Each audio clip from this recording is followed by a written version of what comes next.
નમસ્કાર મિત્રો, સ્વાગત છે તમારું આપણી આ યુટ્યુબ ચેનલમાં। તો મિત્રો, આજે આપણે વાત કરીશું કે સપ્ટેમ્બર મહિનાનું પેન્શન અને પગાર મોંઘવારી ભથ્થું ઉમેરાતા કેટલું જમા બેંકમાં થશે। તો મિત્રો, પેન્શનરો અને સરકારી કર્મચારીઓને બેંકમાં પેન્શન ઢગલાબંધ મળશે અને બેંકમાં પેન્શન લેવા જતાં પહેલાં ખાસ મિત્રો જાણી લેજો કે કયા નવા નિયમ પ્રમાણે તમને પેન્શન મળશે। તો મિત્રો, બધી જ વાત વિગતવાર કરતાં પહેલાં તમે આપણી ચેનલમાં નવા હોય તો આપણી ચેનલને સબસ્ક્રાઈબ કરવા નમ્ર વિનંતી, કેમ કે એવી કોઈ પણ નવી અપડેટ આવે તે નોટિફિકેશન સૌથી પહેલાં તમને મળી જાય।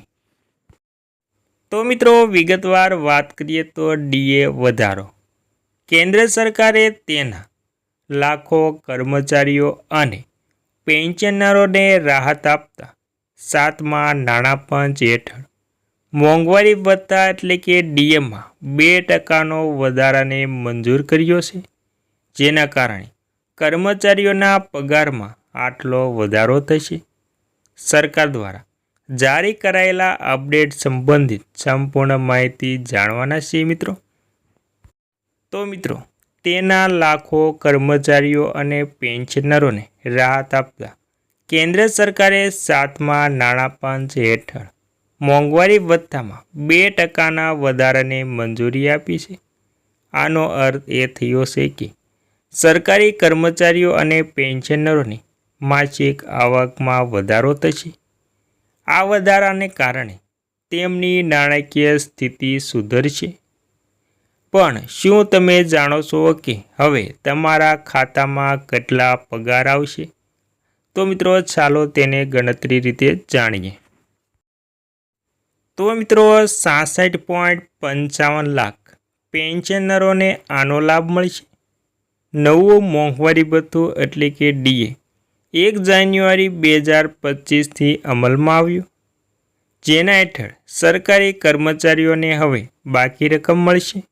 લગભગ 48.66 લાખ કર્મચારીઓ અને 66.55 લાખ પેન્શનરોને લાભ થશે। ડીએ 53%થી વધારીને 55% કરવામાં આવ્યું છે, જેના કારણે કર્મચારીઓને તેમના મૂળ પગારના 55% મોંઘવારી ભથ્થું મળશે। આ વધારાથી સરકારી ખર્ચમાં વધારો થશે, જેના કારણે તિજોરી પર વાર્ષિક રૂપિયા 6614.04 કરોડનો વધારાનો બોજો પડશે। તો મિત્રો, પગાર કેટલો વધશે? ડીએ મૂળ પગાર પર આપવામાં આવે છે, તેથી દરેક કર્મચારી માટે પગાર વધારો અલગ હોય છે। ચાલો હું તમને એક ઉદાહરણ આપું। જો કોઈ કર્મચારીઓનો મૂળ પગાર 20,000 રૂપિયા હોય તો પહેલાં તેને 53% ડીએ એટલે કે 10,600 રૂપિયા મળતા હતા। હવે ડીએ વધીને 55% થઈ ગયા છે, જેનો અર્થ થાય છે કે હવે તેને 11,000 રૂપિયા મળશે। આનો અર્થ એ થયો કે દર મહિને 400 રૂપિયાનો વધારો થશે। તેવી જ રીતે જો કોઈ કર્મચારીઓનો મૂળ પગાર 50,000 રૂપિયા હોય તો તેને 26,500 રૂપિયા ડીએ મળતો હતો, જે હવે વધીને રૂપિયા 27,500 રૂપિયા થશે। એટલે કે પગારમાં 1,000 રૂપિયાનો વધારો થશે। અને મિત્રો, દર વર્ષે ડીએ કેટલી વાર વધે છે? તો મિત્રો, સરકારી કર્મચારીઓના મોંઘવારી ભથ્થામાં વર્ષમાં 2 વાર વધારો કરવામાં આવે છે। એકવાર જાન્યુઆરી અને બીજી વાર જુલાઈમાં। જુલાઈથી શરૂઆતમાં 3%નો વધારો થયો હતો, જેના કારણે તે 50%થી વધીને 53% થયો હતો। અને મિત્રો, આ આધારે પગાર વધશે। 8મા પગાર પંચ હેઠળ ડીએને મૂળ પગારમાં મર્જ કરીને ડીએને 8મા સીપીસીમાં મર્જ કરીને અને તેના પર એક નવું ફિટમેન્ટ ફેક્ટર નક્કી કરીને પગાર અને પેન્શનમાં વધારો કરી શકાય છે। 7મા પગાર પંચમાં ફિટમેન્ટ ફેક્ટર જે 2.57 હતું તે આ વખતે 2.86 પર નિશ્ચિત કરી શકાય છે. આવી સ્થિતિમાં કર્મચારીઓના પગાર ડીએમાં મર્જ કરી શકાય છે. જો આવું થયું તો કર્મચારીઓના લઘુત્તમ મૂળ પગારમાં 18,000 રૂપિયા વધીને સીધા 51,000 રૂપિયા થઈ શકે છે. અને મિત્રો હવે જાણીશું કે દરમિયાન ઘણા કર્મચારીઓના મનમાં આ પ્રશ્ન છે કે તાજેતરમાં જોડાયેલા કર્મચારીઓને નવા પગાર પંચનો લાભ મળશે કે નહીં.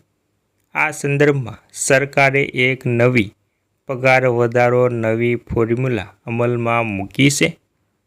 નવા કર્મચારીઓને કેટલો લાભ મળશે? આ વર્ષે કેન્દ્ર સરકારમાં નોકરી મેળવનારા કર્મચારીઓના મનમાં એક પ્રશ્ન છે કે શું તેમને 8મા પગાર પંચનો લાભ મળશે કે નહીં. તમને જણાવી દઈએ કે આ વર્ષે મળેલી નોકરીઓ 7મા પગાર પંચ હેઠળ છે.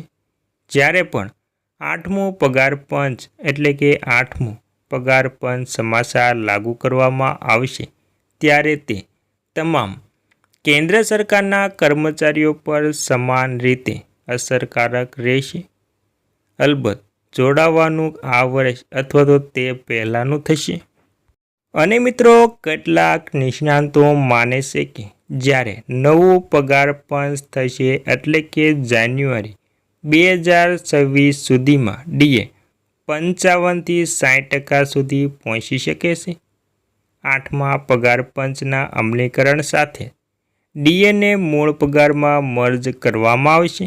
આનાથી ઉપર 2.86 સુધીના ફિટમેન્ટ ફેક્ટર પણ લાગુ કરી શકાય છે. આના કારણે કર્મચારીઓના પગાર 3 ગણો વધી શકે છે. એટલે કે કર્મચારીઓને આપવામાં આવતો લઘુત્તમ મૂળ પગાર 18,000 રૂપિયાથી 51,000 રૂપિયા સુધી પહોંચી શકે છે. જો કે કેટલાક નિષ્ણાતોનું એવું પણ મત છે કે ફક્ત 50% ડીએ મોંઘવારી ભથ્થું મૂળ પગારમાં મર્જ કરવામાં આવશે. આ કારણે પગાર વધારો ઓછો થઈ શકે છે. જો કે સરકારે આ અંગે અંતિમ નિર્ણય લેવાનો છે.